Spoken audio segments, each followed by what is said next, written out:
Hello everyone, welcome to your mat. Today's video comprises a ton of different exercises that are great to do for almost everybody. A ton of people that I run into can benefit from them, and especially if you have just general knee pain, it's not coming from anything else, or if you've been diagnosed with patellofemoral pain, if you happen to have heard that from your doctor. These could be some good exercises to incorporate into your routine. So it's going to be a lot of strengthening stuff today.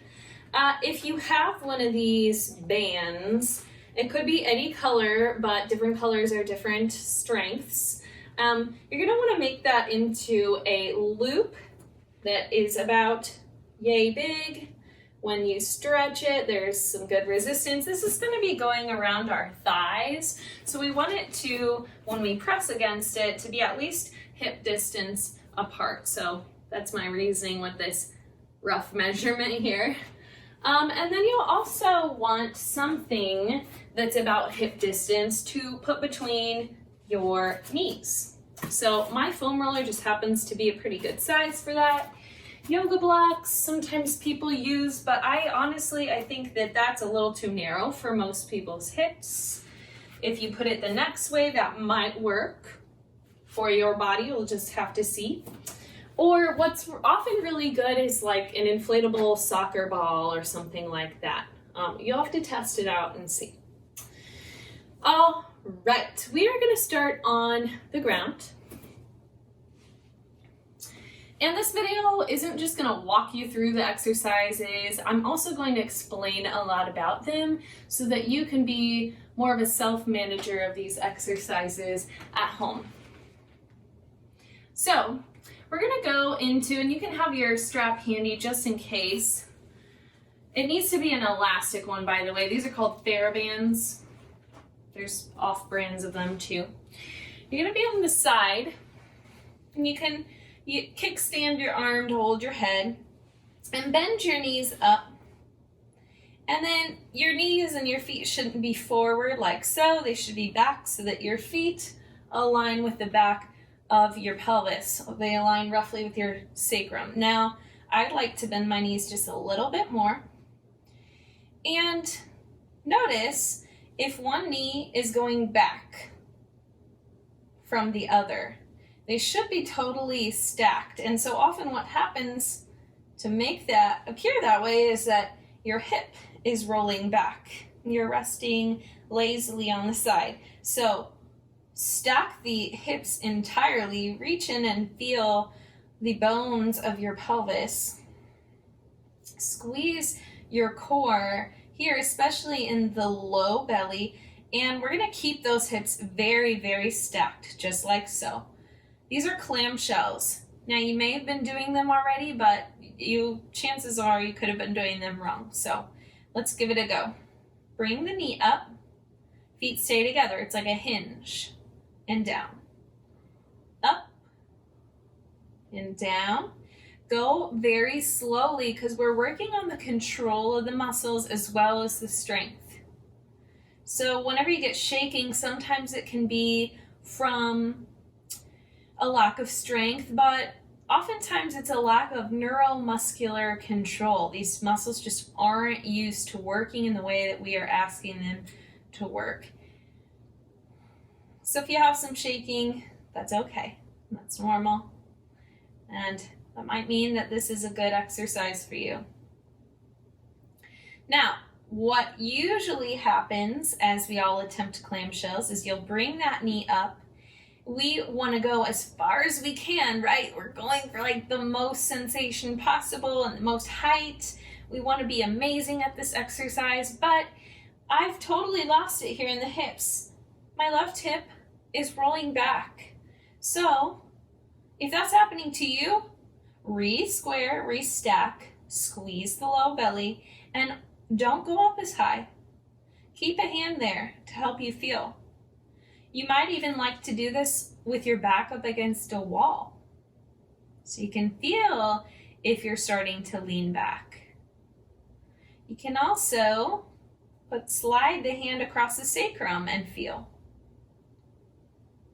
And one more great tool for the exercise is to do it in front of a mirror or videotape yourself or ask someone to watch you so that you can increase your body awareness and see if you're doing this correctly. And everything else will benefit from you having a better knowledge of yourself. So if that was really easy after like 15 of them, then you might want to use a band around the knees.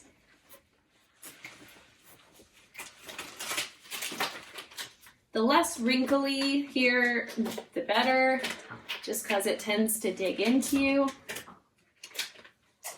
But sometimes it's just more trouble than it's worth to try to de-wrinkle. If that's too tender, you can slide some towels between the band and your tissue, your body. And then you try it. It's exactly the same thing. You just have more resistance. You can see I'm wobbling a little bit. So anywhere from 15 to 30 of those. You can even do them a few times, but we're going to do some other exercises to target these muscles, so we don't really need to do a few sets of them. I'm going to do the other side. Come and join me. Now, start without the band and see. Each side is different. Bend your knees up towards your face. Give a sense that your feet are roughly in line with your sits bones or your sacrum. Grab the bones of the pelvis and stack those knees entirely. Stack the hips, both sides. Squeeze the low belly. Pull that belly button in, but keep breathing as you hinge up and down. Up. It's not about how high we're going, it's about the quality of the motion. This is, in a lot of ways, much harder than lifting weights, doing all of the wonderful and crazy things our bodies can do. We're working on control. So this is an exercise for your glute med, which is a butt muscle that is on the side a little more, smaller than the glute max, but I'll show you when I stand up, it helps you do a whole lot of important things. Keep breathing as you do this. And every so often, just check and make sure that that top hip has not rolled back.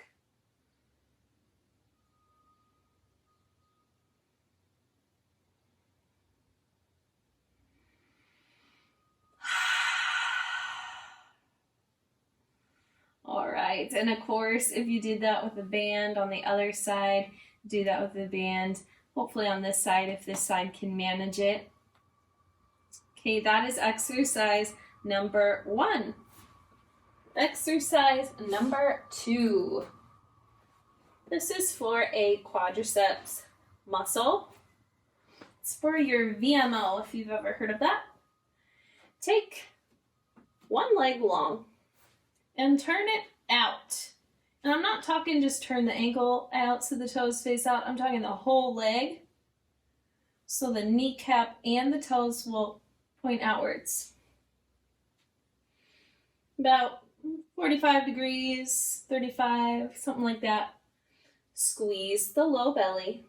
Squeeze the quad so much that your heel of your foot lifts off the ground. And then lift the whole leg and lower. You should go no higher than the height of your bent knee. Don't even have to go that high if you don't want to. Squeeze the belly and let things tremble. Doesn't mean that you're not strong. We are essentially biasing this muscle that often is weak with patellofemoral pain, with some forms of knee pain. Of course, you can do a bunch of different things to your knees and to your body. So it's not always the case that it's going to help, but it may be helpful for you.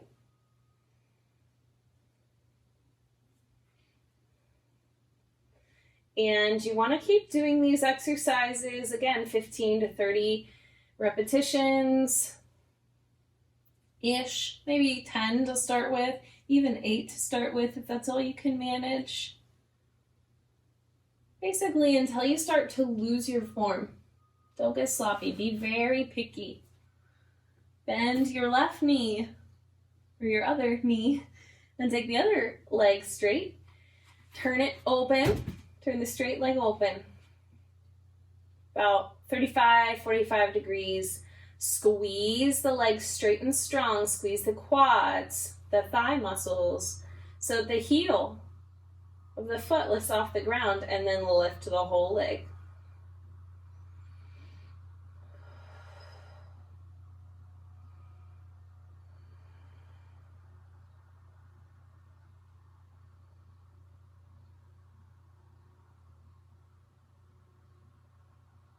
If you get a peek, maybe you can feel, notice if there's some quivering in that thigh.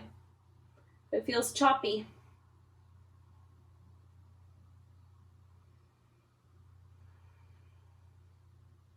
I learned this one from a great clinical instructor I had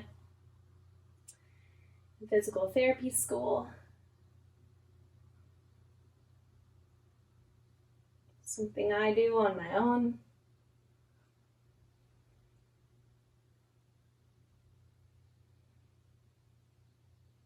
Ooh, I'm kind of starting to lose it. My knee was bending. I fixed it and then squeezed out a few more. And then I think that's about it for that one for me. All right. Rock up to a seat. Grab your prop, whether that's your soccer ball, yoga block, foam roller. I'm going to use the foam roller. It's going to look kind of funny. Come up with your back on a wall. I recognize at home it can be hard to find a wall space where there's no pictures hanging. Now I'm using a door, but I know the door is secure and it's not going to open as I lean my weight back onto it. Walk your feet, start maybe 6 to 8 inches away from the wall. You might have to move further. We'll see. Squeeze that prop ever so slightly, and as you look down, the frontal hip points should line up with the distance of the knees, roughly. So this might even be a little narrow for me. But as you bend, my knees are going past my ankles to the point where I can't see my toes. So that means I need to step my feet further away. Okay. And as you bend, you should still be able to see your toesies, so you can wiggle, so you still see them. Only go about 1/4 of the way down and squeeze that prop on the way and on the way back up. And lower, squeeze your low belly. Hug that in, especially as you effort, especially on the exhale. This is for the same muscle we just worked in the last exercise. We're just working them both together. And this can be a good one to do, again, in front of a mirror, or record yourself, take a picture even, to notice if you're leaning your weight to one side or the other. Sometimes you can see your torso bending like this. Sometimes you can just tell with your leg. Most of my weight is on my right leg right now. Now it's mostly on my left. Get it even. Push through the heels as you come up and down. And then you can do a static hold with this as well. I'm already burning. Clearly I need to do these more. Squeeze the low belly, squeeze your prop. You're not squeezing it 100%, you're squeezing it maybe 50% at most. Save just enough energy to come up. Woo, and you can do that multiple times as well.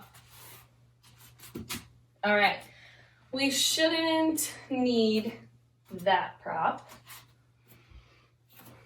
Okay, then find your band again. If you don't have a band just yet, you can do this without it. I just find, for me, it's hard to get. I'd have to do like 100 of them to start really feeling it. So walk over to a side, give yourself a runway, and then do that same quarter squat. Now, a lot of people with knee pain do not know how to squat properly. They might squat like this, their knees forward, and everything else is the same, okay? Usually that's the case. So let your booty go back, like you're sitting back and reaching for a chair, trying to see if it's there before you actually sit down. And as you look down, your knees should not be going forward over your toes. It's okay if they're going over your ankles a little bit, but the further back you can get those knees, the less compression on the patellofemoral joint, on your knee joint. Okay, so quarter squat, weight even between the heels. Watch yourself with this one. Video recording is probably your best bet here. I like to grab the waist to make sure my core is engaged. Look slightly forward and down. And then press against the band as you walk. Small steps. It is a little robotic. I imagine it's like a penguin, just because it seems like I'm waddling. And we're trying to not allow the knees to drop in as we do this, okay? So it's pretty easy to look at the one that's leading you, but we always forget about this one that's trailing behind. So keep them both stable. Punch them out against that band.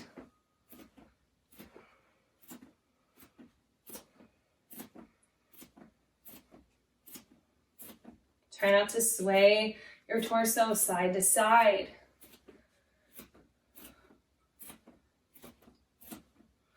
Okay, that's pretty good for the first round.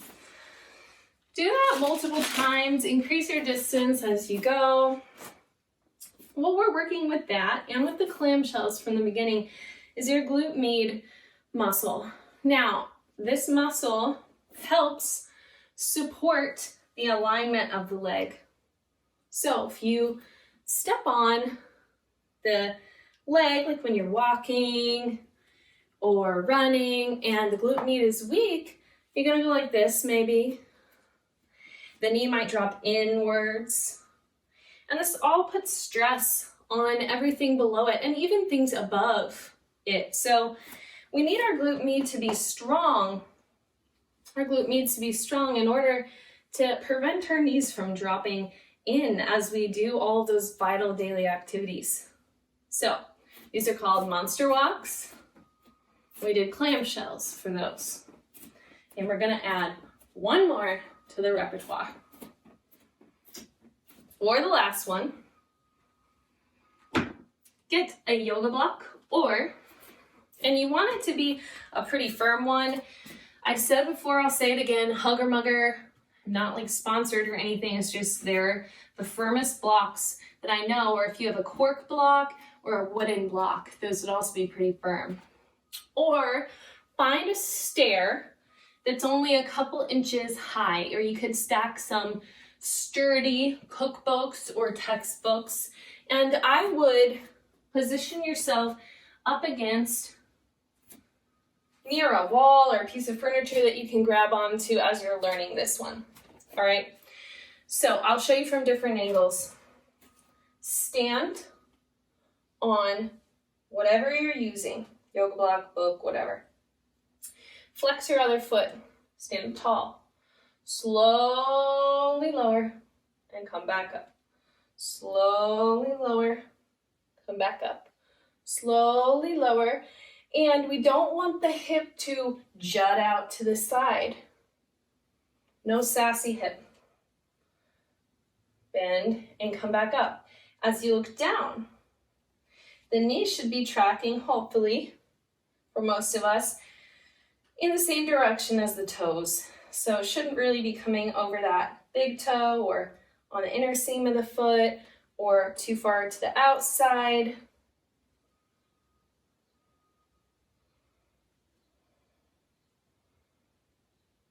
Take it slow, like you're squishing through mud. This is the same side. I'm working the same hip. I just want to show you from the other direction.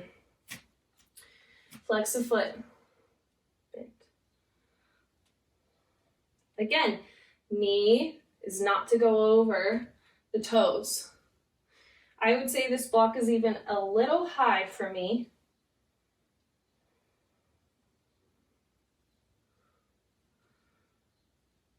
So we're not stepping and coming back up. Control the way down and up. And switch sides. Other leg stands on the block. Flex the dangling foot. Stand up tall. Push the standing leg into the ground. And come back up. This is the tougher side for me. You might notice me substituting a little, but I'm trying.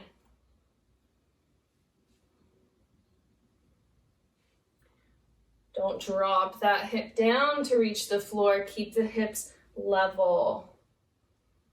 Level-ish.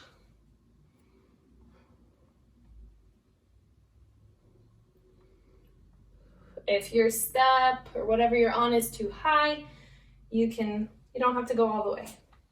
Just lower as far as you can and back up. As far as you can without substituting, that is.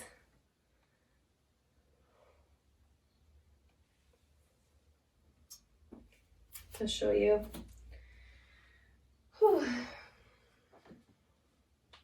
From the other side.